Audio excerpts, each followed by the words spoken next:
Friday, June 9th. Going deeper into Randi Green's work. A lot of interesting ideas coming out of it. And if I were to try to explain the content, I wouldn't say it'd be impossible, but it would seem so unbelievable that it would therefore seem impossible for the listener to believe any of it. Of course, we don't want to just believe it, we want to come to know, but to be able to listen to it and not think it was crazy. I had told people, or I don't know, a couple people in passing, at least a year ago, when I was getting into a lot of this type of information, that if you could take every fantasy and science fiction book and movie and just for a moment hold the idea of the possibility that it was all real. Whoa. Star Wars, whoa, Star Trek, Lord of the Rings, and thousands of other books and movies. Because you do become emotionally immersed in those stories and affected, afflicted, inflicted, depending on how much you become emotionally attached to it. And so therefore there is a suggestion, very strong one, that they are not merely playing on imagination in an impossible world or realm, but that they are tied to something forgotten, at least in the conscious memory, but still impressed upon or activated or sensed by part of you in the subconscious or cellular, molecular, atomic, whatever part of you still see is part of you, but not directly linked to your conscious waking known memory. So that's an interesting little mental experiment in and of itself, but not the point of this. But if you were to take that possibility, all those stories and movies and books are real, and I'm not even going to say that every aspect of it is, but that there's something real, some big pieces in each one, it would blow your fucking mind. It would seem impossible, okay?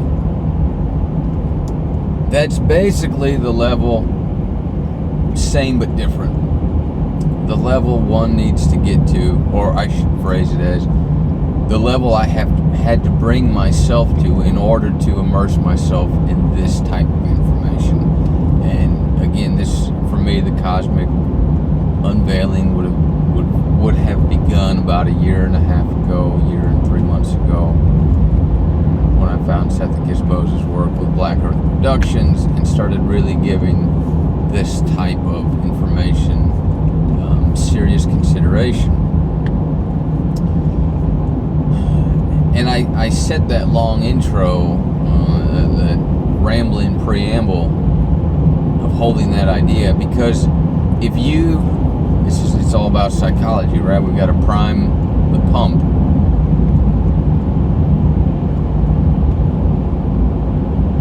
If you give yourself that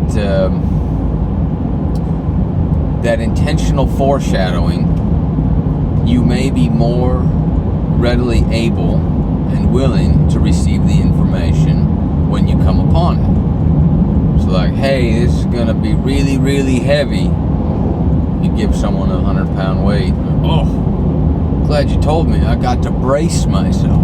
I got to prepare myself. Whereas if someone says, here, catch, and you think they're throwing you softball and they throw you the 100-pound weight, it'll wreck you.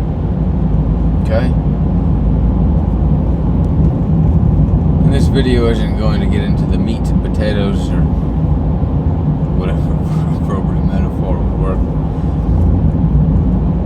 of Randi's content.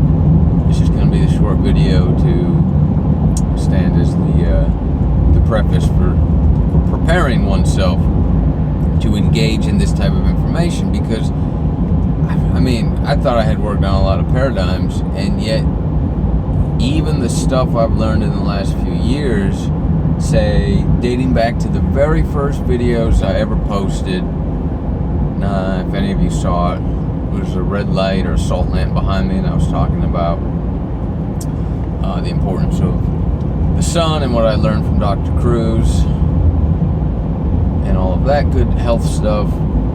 And that was kind of, beginning of my foray into this round of deep intentional learning and pulling down those paradigms. Well, even that information is now being called into question. So, as she would paraphrase, or I'd paraphrase what she says, this is a whole new way of learning. And yes, it does build on some of the other cosmic people in that sphere, and yet there's still a lot of discerning that one must do. So it's better to go in, I think, with a little forethought of this is going to be mucky and murky and not just complicated, but hard to digest in an unwilling sort of way, because she's going to call into question everything from the reality of our sun's transition here in the year 2022 as it changes from a density 1 to density 2, say emission of energy. Going to touch on, are we really supposed to procreate the way that we do? Is bearing children divine as we like to hold dear to ourselves, or is that just a piece of intentionally enhanced mammalian genetics that is more our crutch than our original blueprint, so to speak? Even down to what the role of mitochondria are, and the mighty mitochondria, right? Interaction with the sun. Perhaps they are from a version of regressed genetics. And I think those are enough little tidbits to wet the whistle of what direction this is going.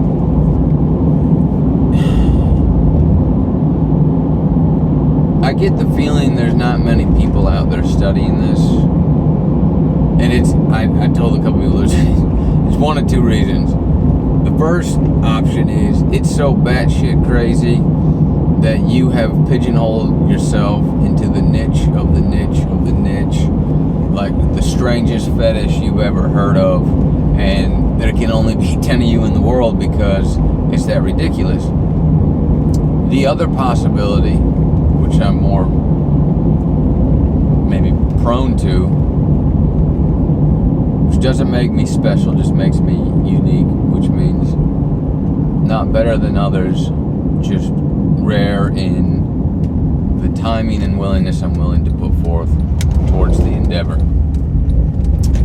The other possibility is there are only a few people doing this because it's the tip of the spear, and it's the tip of the tip of the tip of the spear. And there's only a handful that have found it for whatever reason. And you also got to think that there are others out there that aren't sharing the information. So there's got to be more. And of course there are the darkly held secrets by the societies and groups, etc., that would know some of this. Hence an explanation of our current wretched condition here on planet Earth. So I wake up every day, all sorts of thoughts cross my mind.